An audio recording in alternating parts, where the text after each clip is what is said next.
how you can actually make money with put options on any stock. Okay, and a lot of traders get this confused and think that option like going short or getting puts on a security is just for market crashes, and that's just not true.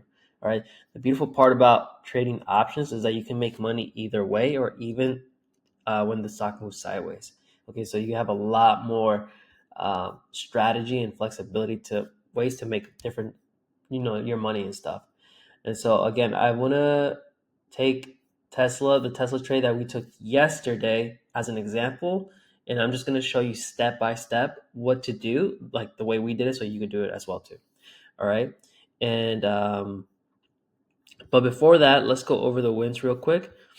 So yesterday we took a Tesla trade, 80% ROI. They were all 0 DT, and we also took SPY puts. Okay, so SPY puts hit 60%, Tesla hit 80%, and another little lotto, just 2 contracts because it was so far out of the money. It hit 100%, so that was a good trade. Amanda got 63% out of the return in the Telegram group, and Sewell made some serious dough. All right, so we're all happy. It was a good Friday. It was a good way to end the week before the 4th of July. All right, let's go over this, and I'm actually gonna remove myself because I got a couple things I want to show you here. Okay, so far so good. Right now, the performance on the overall portfolio is 51%, clearly beating the S&P 500, which I'm really excited about. And again, once you learn how to do this as well, like if you're scared of shorting, the market goes both ways, right? It goes up and down, right? So you'll be able to make similar returns like this, all right, or give you a better opportunity, right, to beat the S&P 500, because now you'll have another way to make money. All right.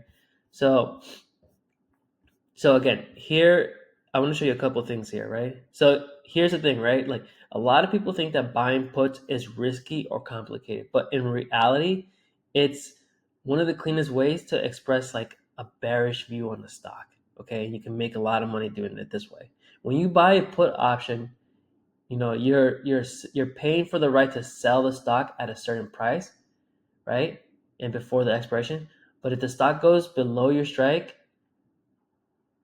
the value of the put increases a lot. And that's exactly how we were able to make that insane return on Tesla. All right. So we're just selling the difference. Okay. And so again, this is exactly how we did it, which I'll cover here in this section right here. And you're essentially, when you're getting a long put on the stock, you're essentially profiting as the stock price drops. Okay, so it's really, really simple.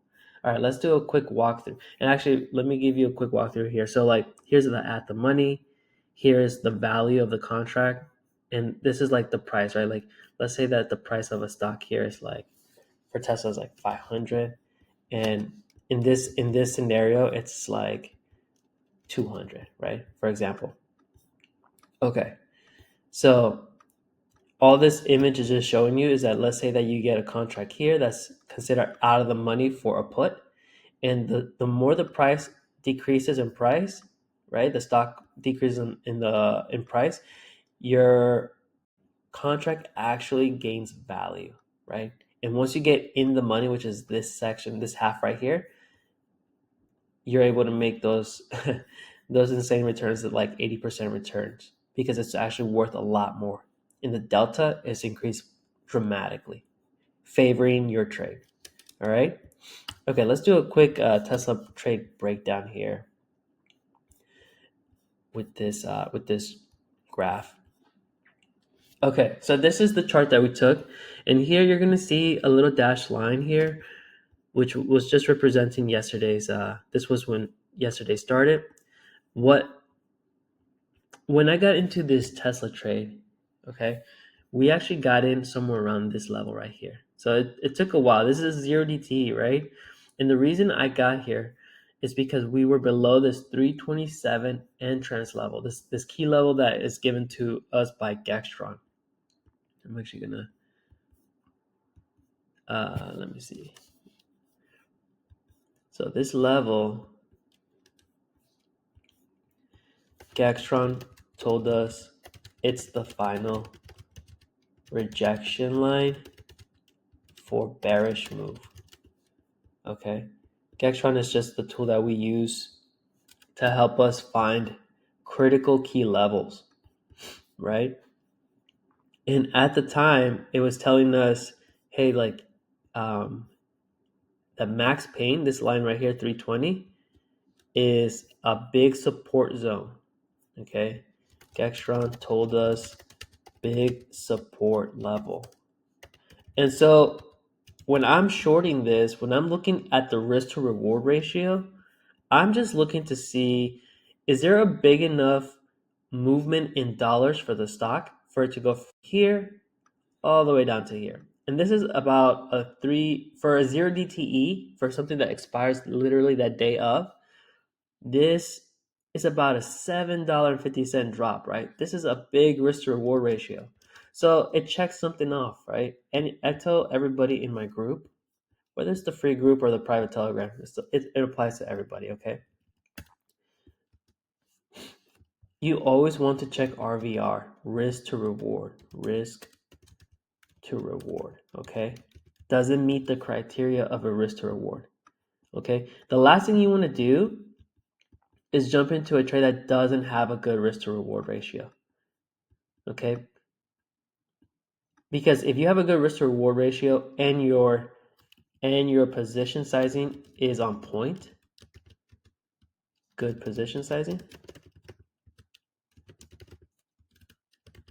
then you make a lot of money, like a lot of money. That's the result, okay? So you can have a low win rate, but if your RVR is really well, and I believe at the time this was about a 1 to 6, right? So I was putting in X amount of dollars, but the drop could have been dramatic. Could have been a good profit. It's a good profit area, right? Now, there's a caveat here with 0 DTE. The caveat is that the time is against us, okay? Time is against me in the trade. And I got at the time I believe it was a 322.5 put. That's what it was. And so that is considered out of the money, right? If we go back to this chart right here, let's say here's what that would actually look like. At the time we were sitting at 330 and I actually had a 325 put. Okay? So here's where I was, okay, at the time. At the time, this would have been 330 for this trade, right? And I was like over here. The strike that I picked was 322.5. So I was considered pretty far out of the money at this point. As time was getting shorter, right? You can see the drop didn't really happen until like 130, like at 130, right? That's what this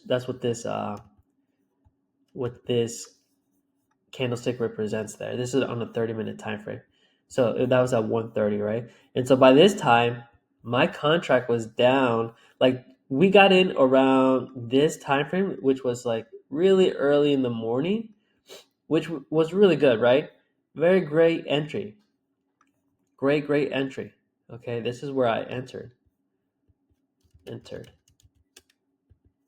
Entry at the 322.5 strike. Right here. But all this time and all this chop ended up decaying me. By this point, my contract, at this point, I'm going to say contract was down 60%. Okay. Whoops. All right.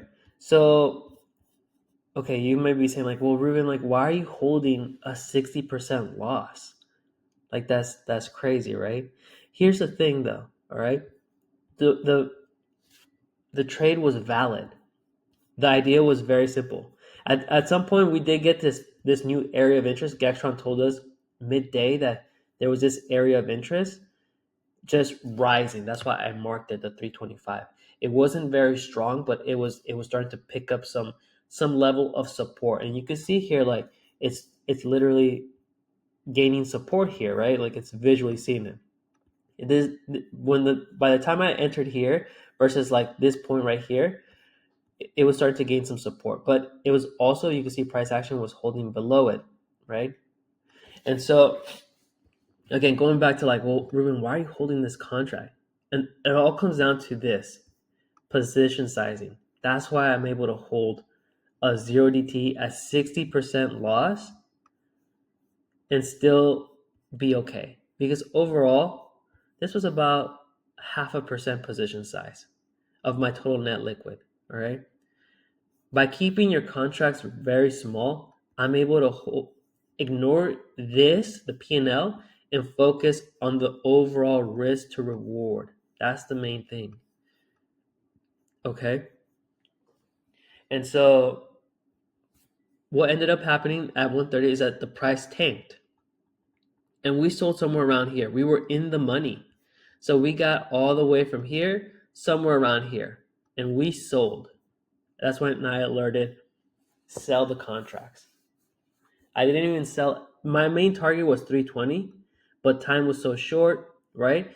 Time was running out, and also at this point we made a lot of good money, 80% return. Okay, so this was at this point. Let's write a note here. 80% return ROI.